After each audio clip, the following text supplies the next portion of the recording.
I was pleased with that for the first start. I didn't really know how I was going to go down in Sydney. I was running in Sydney mainly due to the competition factor down there. But I was really pleased with it. A few of the big guns weren't there, which was a bit up. Well, I would have preferred them to be there, the bigger names, and see how they went against me. You're going to race Calvin Smith, the world record holder. I bet, a couple of weeks ago you never thought that was possible? Well, I suppose he's the bloke to beat, isn't he? You beat him and you're the best in the world, I suppose, other than probably Lewis would be another bloke you'd like to beat? Another bloke I'd like to beat, but I don't think beating him is that easy, actually. How confident are you that you can get down to something that is world class? Well, to tell you the truth, I don't really know. Maybe I'm going as fast, or I was going as fast last year as I ever will. But I'm certainly going to try and go a lot faster and see whether it pays off. You feel there's a few more yards in those legs?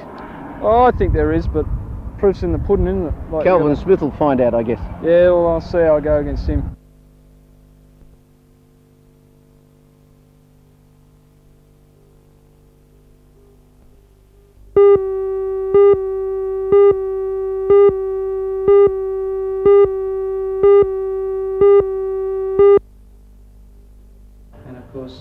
The battle lines were drawn at the Gosford RSL Club today when members of the Wyong, Gosford and Woy Woy branches of the Teachers Federation issued a challenge to the by-election candidates.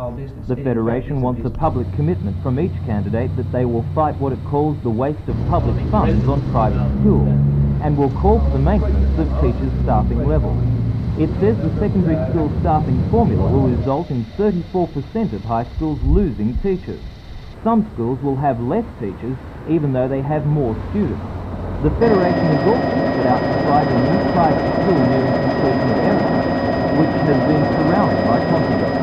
Called the Central Coast Grammar School, it's being run as a private company. The Teachers Federation says the school will receive between $130,000 and $250,000 from state and federal governments this year. It alleges that the school has been luring investors with a 14% return, a charge the school denies.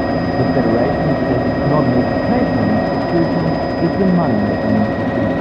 Meanwhile, several other high schools make do with temporary and federal taxes, and too few people in Peats, poor people in Peats, are in fact paying for the privilege of rich people in Peats and adjacent areas to go to a private school when there are perfectly good schools and very well regarded schools in this local area who do need particular additional staff, buildings and so on, and that is not being met by the state government. Now those funds could well be spent on the schools in Peats. So you think that the extra money the state schools need should come from private schools? Certainly. More than a third of the state budget is spent on education. The Teachers Federation believes the question of how that money is spent will decide the Peats by-election.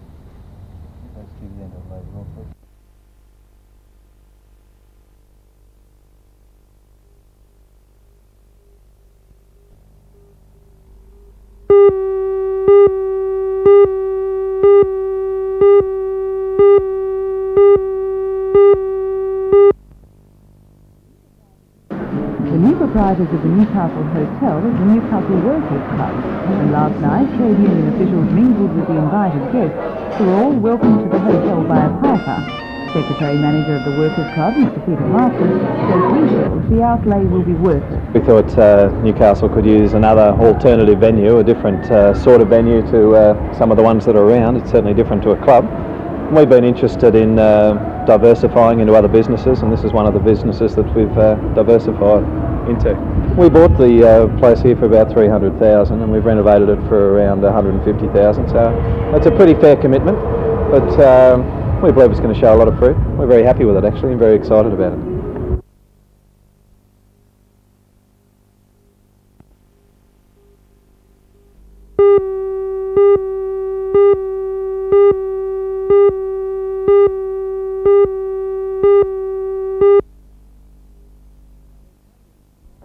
Greg Heyman is the national flyweight weightlifting champion, a title he won in December of last year.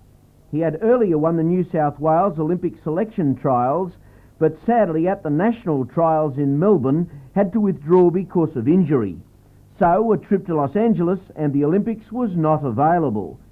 Since his Australian title win, he has confirmed his great form with wins in the New South Wales Country and New South Wales Senior Championships. Greg is also the coach of weightlifters, both senior and junior, at the University Gymnasium. Peter Wellham has been a prominent barefoot water skier for years, but has come of age in his 19th year, taking out the World Group 3 or South Pacific title for overall performance. Peter currently holds the Australian and equal world record for starts, the world and Australian record for tricks, and the national and South Pacific record for slalom. He also is a member of the national team in training for the world titles to be held in Canberra at the end of this month. A top-class performer all round.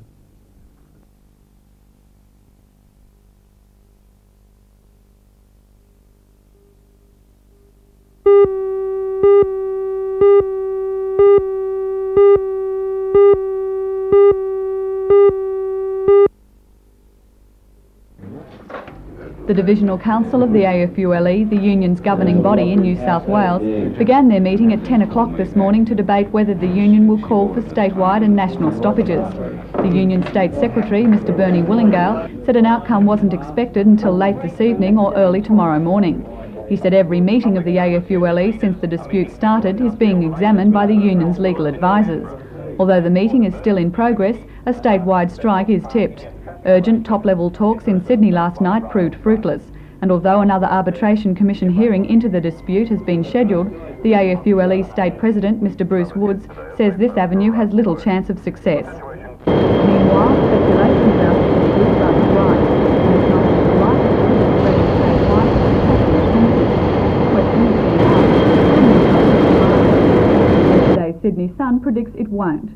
Its editorial bid goodbye to Newcastle, adding the city is likely to be finished off and will be lucky to survive.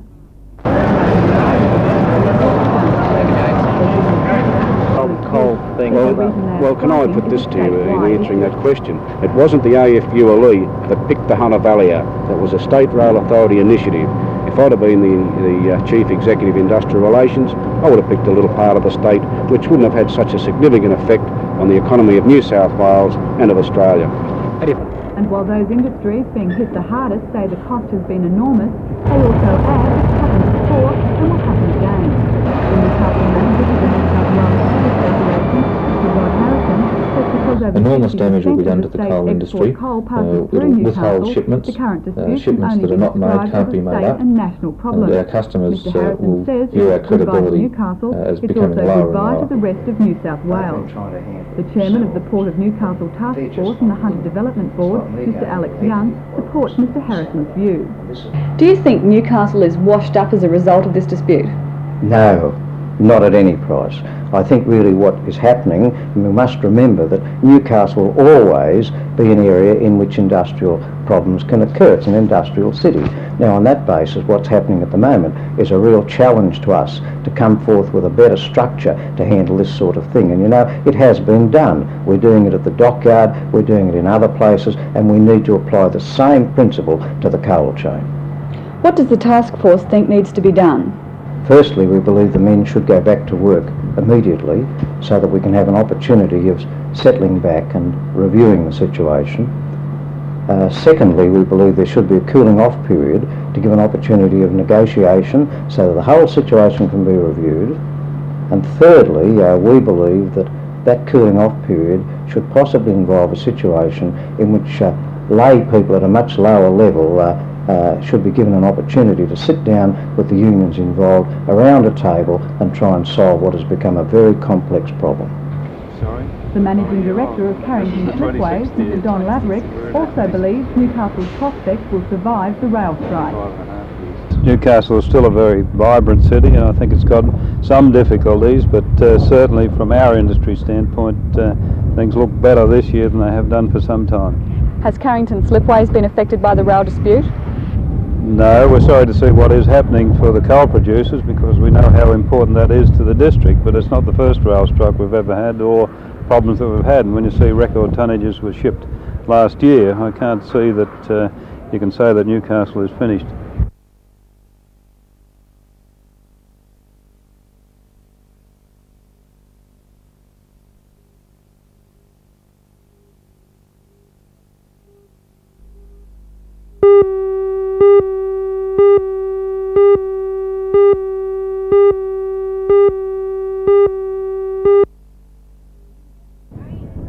Tasmania batted first on a wicket that was expected to slightly favour the bowlers. Richard Bennett caught and bowled Greg Matthews off Matthews' first ball of the day for 18 runs. Denny Buckingham was neatly stumped by Rickson off the bowling of local hero and test spinner Bob Holland after scoring only 8 runs. Opener Gary Goodman looked set to score well when he reached his half-century. However, minutes before the lunch break, Holland struck again, with Goodman being caught behind by Rickson. After lunch, less than 40 runs were added to the score. Then Captain Roger Woolley went, caught John Dyson off the bowling of Mark. At the end of the first day's play for Tasmania, Saunders was not out for 74 and Faulkner not out for 20. Meanwhile, at Charlestown Square last night, the day's play was not quite over for David Jordan and Khan. The two men appearance there, talking with 2KO announcers about their careers in the day's play and answering questions from the audience. It was obvious, though, that of those who came to see them, quite a few were not particularly Following a short exhibition of bowling and batting with some of the children who were there, Imran Khan, who had bowled 1 for 51 yesterday, said he wasn't happy with the way he was playing. No, I wouldn't say I was pleased with it. I could have done much better. What are your plans for after the match now? I go back to Sydney and then, if selected, play for New South Wales against Victoria at Melbourne, which is later in the month.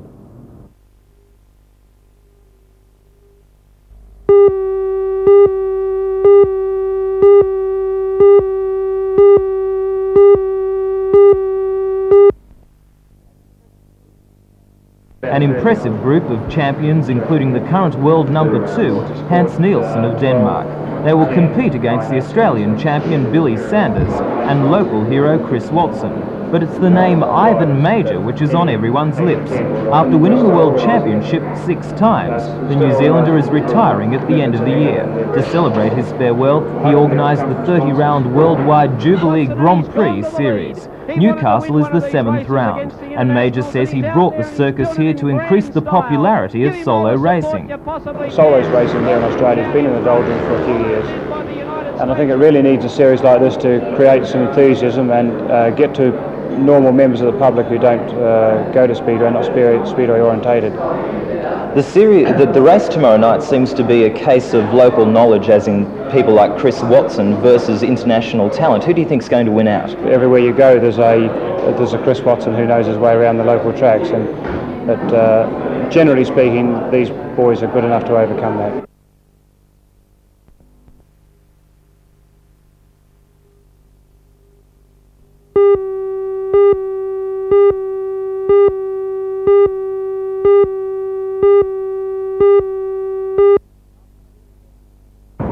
After being down 6 for 305 overnight, the Tasmanians showed great fighting qualities and a deal of batting strength to move the score in the first session to 8 declared for 409 at lunch. First man out today was Peter Faulkner.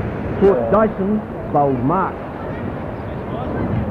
Soon after, Stuart Saunders got his century. 7 runs later, he was gone, also bowled by Mark. It was a fine contribution. The batsmen at the crease, Rowie Hyatt and Mike Kane, may be regarded as tail-enders, but they gave the light of that description with some steady but safe stroke play.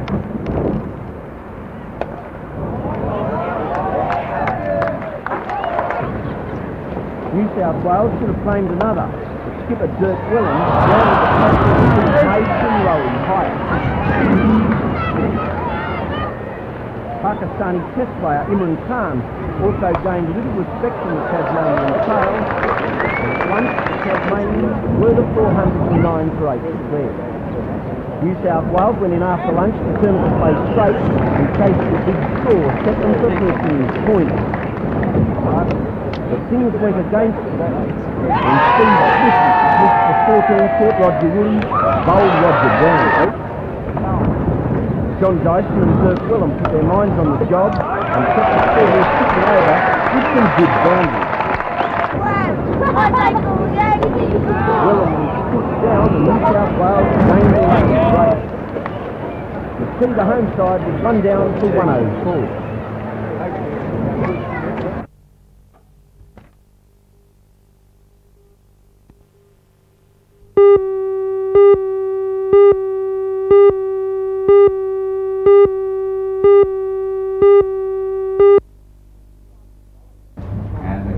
Newcastle Show is riding the roller coaster of success, and the organising president, Mr. Clem Varley, was keen to make that point when he announced sponsorship details to the media. Only 6 years ago, sponsorship amounted to a tiny $3,500, but since then the show committee has packaged and promoted the exhibition, bringing that figure to more than $135,000. The event will be called the BHP Centenary Newcastle Show, thanks to a $20,000 contribution from the steel giant. 4 other companies have provided 5-figure amounts. All that money has bought more entertainment, and much of it will centre around the International Youth Year theme. On the Saturday night, showgoers will see a 450-voice youth choir, a youth symphony orchestra, ethnic dance groups, the Police Boys Brass Band, the Marching Koalas, and quite a bit more. In an effort to top the attendance record of 172,000 set in 1981, the organisers aim to increase the traditionally small Sunday crowds.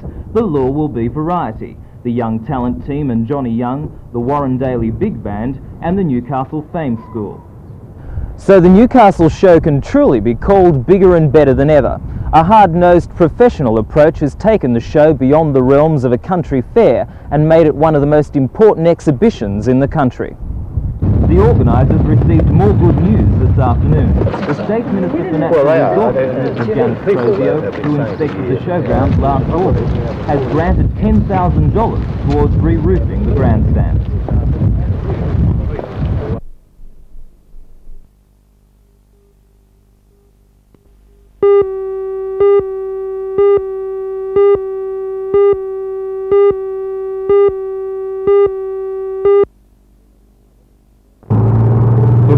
In a small open boat in rough seas, the kind of scenario that in the past has triggered countless sea searches off the Australian coast.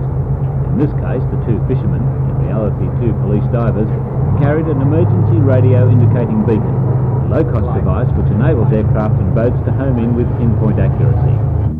The exercise involved a Department of Aviation aircraft testing a newly developed survival pod which can be dropped to boats in distress.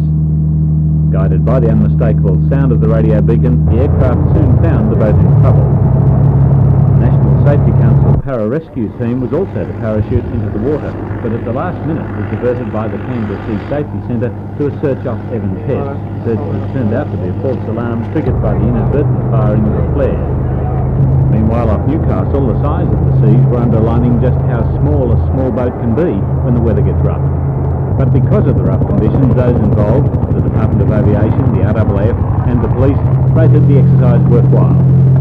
The Federal Minister for Transport and Minister for Aviation, Peter Morris, said he hoped the rescue exercise would draw attention to sea safety practices for small boats. 2 NBN News crews covered today's exercise in detail, inclusion in a major boating safety documentary to be shown next Thursday.